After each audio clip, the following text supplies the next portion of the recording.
నేను ఈ press meet BRS party నాయకులం అందరం ఎందుకు ఈ ప్రెస్ మీట్ ప్రత్యేకంగా పెట్టాల్సి వస్తుందంటే, గత వారం రోజుల్లోనే తెలంగాణ రాష్ట్రంలో 4 మహిళల మీద అత్యాచారాలైనాయి.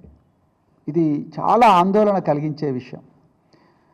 మొట్టమొదట మనకు 22 మార్చి నాడు ఎంఎంటీఎస్లో ఒక మహిళ మీద మహాత్మా గాంధీ గారు అన్నారు, ఈ దేశానికి నిజంగా స్వాతంత్రం ఎప్పుడు వస్తుందంటే మహిళ అర్ధరాత్రి ఒంటరిగా పోగలిగినప్పుడే స్వాతంత్రం వస్తుందని ఆనాడు మహాత్మా గాంధీ గారు చెప్పారు.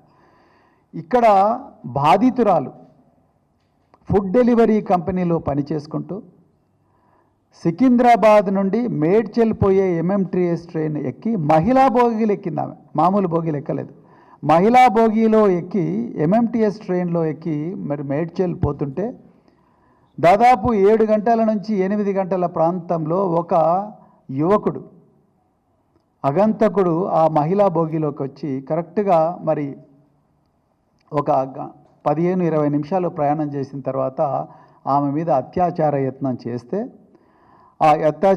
చేస్తే ఆమె నడుస్తున్న ట్రైన్ నుంచి కిందకు దుంకి ప్రాణాలు కాపాడుకున్నది. ఆమెకు విపరీతమైన గాయాలతో ఇలా హాస్పిటల్లో చికిత్స పొందుతూ ఉన్నారు. అది మొదటి కేసు. దాని మీద మరి గౌరవ ముఖ్యమంత్రి రేవంత్ రెడ్డి గారు స్టేట్మెంటు అసెంబ్లీలో ఇచ్చిండ్రు, కానీ ఆయన ఆ బాధితురాలను ఇంతవరకు కలవలేదు. ఇక అది మరిచిపోకముందే మరి మార్చి 25వ తారీఖు నాడు సంగారెడ్డిలో భర్తను కొట్టి ఉదయం 4 గంటలకు కంది మండలంలో తిలోత్తమ్ గార్డెన్స్ దగ్గర భర్తను కొట్టి భర్త ముందరే భార్యను తీసుకుపోయి సామూహికంగా అత్యాచారం చేసిండ్రు ఉదయం 4 గంటలకు. మార్చి 22 నాడేమో ఒక యువతి మీద ఎంఎంటీఎస్ ట్రైన్లో అత్యాచారం జరుగుతుంది.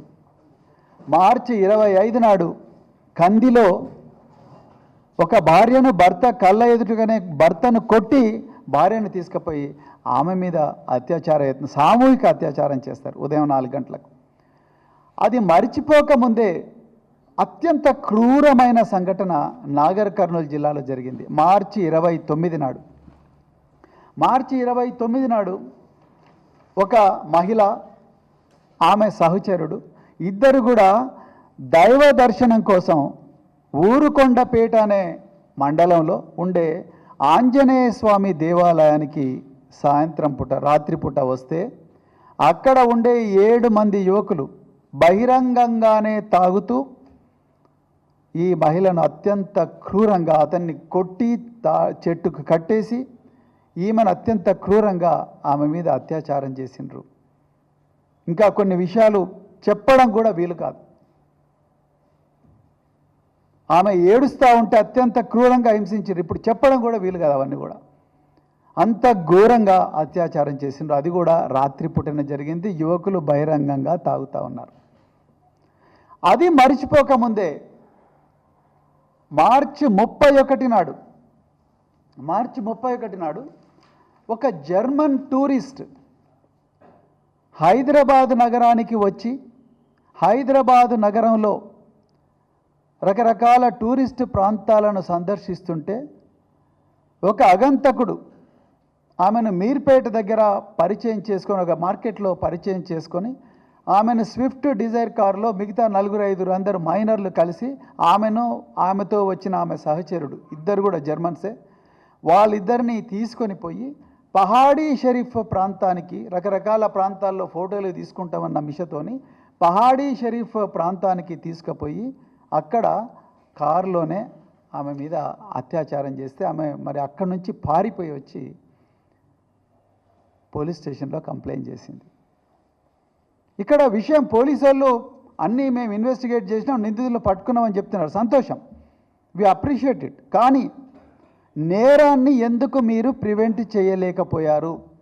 ఎందుకు వారం రోజుల్లోనే 4 మహిళల మీద అత్యాచారం జరిగితే ఇంకా మహిళలకు రక్షణ ఎక్కడున్నది? 1,00,000 మంది పోలీసులు తెలంగాణలో ఉన్నారు. ఈ పోలీసు శాఖకు అధిపతి సాక్షాత్తు ముఖ్యమంత్రే. రేవంత్ రెడ్డి గారే సీఎం, శాంతి భద్రతలు జనరల్గా వారి కిందకే వస్తాయి. ప్రత్యేకించి హోమ్ మినిస్టర్ కూడా రేవంత్ రెడ్డి గారే. ఇక్కడ అత్యంత భయం కల్పించే అంశం ఏంటంటే, అత్యంత ఆందోళన పడాల్సిన అంశం ఏంటంటే, ముఖ్యమంత్రి గారు ఇందులో ఏ బాధితురాలను కూడా పరామర్శించడానికి వెళ్ళలేదు.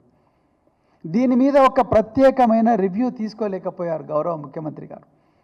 అధికారులకు ఆదేశాలు ఇచ్చినట్టు కూడా ఎక్కడ కూడా రాలేదు. ఈ తెలంగాణ భవన్కు 100 మీటర్ల దూరంలో, అంటే కూతవేటు దూరంలో ఉన్నది integrated command and control centre ఉన్నది. అందులో ముఖ్యమంత్రి గారికి ఒక ఛాంబర్ ఉన్నది. ముఖ్యమంత్రి గారు ఆ ఛాంబర్లో కూర్చొని మున్సిపల్ అడ్మినిస్ట్రేషన్ డిపార్ట్మెంట్ రివ్యూలు పెడతారు, కాంగ్రెస్ పార్టీ అంతర్గత విషయాల మీద రివ్యూ పెడతారు. దీపాదాస్ మున్షి గారు ఇంకా రకరకాల కాంగ్రెస్ పార్టీ నాయకులు వచ్చి ప్రభుత్వ పోలీసు ఇంటిగ్రేటెడ్ కమాండ్ సెంటర్లో కూర్చొని పార్టీ విషయాలు మాట్లాడుకుంటారు.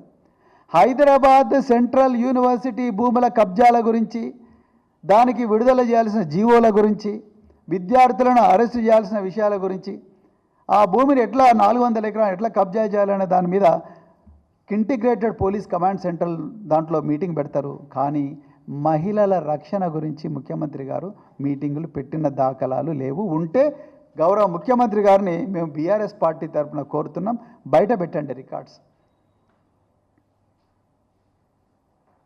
ఇంత ఘోరమా? ఇలా ఈ 4 సంఘటనలు, నేను ఉదాహరణకే చెప్తున్నాను, ఈ 4 సంఘటనలు అన్నీ రాత్రిపూటనే జరిగినాయి. ఈ 4 సంఘటనలో 2 సంఘటనలో నిందితులు బహిరంగంగా లిక్కర్ తాగుతూ ఉన్నారు. ఇలా సెక్షన్ 9 ఆఫ్ ప్రొహిబిషన్ యాక్ట్ కానీ పోలీస్ యాక్ట్ కానీ ఏం చెప్తున్నది? బహిరంగంగా మద్యపానం చేయడం నేరం, బహిరంగంగా ధూమపానం చేయడం కూడా నేరమే. పబ్లిక్ ప్లేసెస్లో బహిరంగంగా ధూమపానం కానీ బహిరంగంగా మద్యపానం చేయడం నేరం అని చెప్తున్న వాళ్ళు తీసుకుపోయి అర్జెంటుగా పోలీస్ స్టేషన్లో పెట్టాలి, కేసు పెట్టాలి. ఎక్సైజ్ పోలీసులకు ఉంది, ఇలా సాధారణ సివిల్ పోలీసులకు కూడా ఉన్నది. కానీ ఇలా తెలంగాణలో ఎక్కడ పడితే అక్కడ పొదలుంటే, ఎక్కడ చీకటి ఉంటే అక్కడ బీర్ బాటిళ్ళు దర్శనం ఇస్తున్నాయి, 90 ml బాటిళ్ళు దర్శనం ఇస్తున్నాయి. ఎక్కడ పడితే అక్కడ బహిరంగంగా తాగుతూ ఉన్నారు. విపరీతంగా తాగిన వ్యక్తులకు విచక్షణ జ్ఞానం ఉంటుందా? ఒక భార్య ఒక భర్త పోతుంటే వాళ్ళు ఏ విధంగా చూస్తారు? ఒక అన్నా చెల్లెలు పోతుంటే ఏ విధంగా చూస్తారు తాగిన మైకంలో ఉన్న యువకులు? ఎప్పుడన్నా పోలీసులు బహిరంగంగా తాగడం నేరం అని చెప్పి దాని మీద ఏమైనా డ్రైవ్ చేసిండ్రా? డ్రైవ్ చేస్తే ఎంతమంది ఆకతాయిలను మీరు అరెస్ట్ చేసిండ్రు చెప్పండి. మీరు ఊరుకొండలో ఆంజనేయ స్వామి గుడి చుట్టూ మరి వ్యక్తులు దేవుడి దగ్గర, దేవుడి చుట్టుపక్కల ప్రాంతాల్లో బహిరంగంగా పొదల్లో తాగుతూ ఉంటే ఎక్కడ పోయింది పోలీస్ పెట్రోలింగ్? కేసీఆర్ గారు మీకు ఇవ్వంది ఏంది? టాటా సుమోలు ఇచ్చిండు, టయోటా ఇన్నోవాలు ఇచ్చిండు, టయోటా క్రిస్టాల్ ఇచ్చిండు, 700 కోట్ల రూపాయల విలువైన సామాగ్రి ఇచ్చిండు కదా. మరి వారు ఇచ్చిందంతా ఏమైంది? Integrated command and control centre పెట్టిండు కదా, పోలీసులకు అలవెన్స్లు ఇచ్చిండు కదా. దాదాపు 45,000 మంది పోలీసులు రిక్రూట్ చేసిండు, మహిళలనే 33% రిక్రూట్ చేసిండ్రు కదా.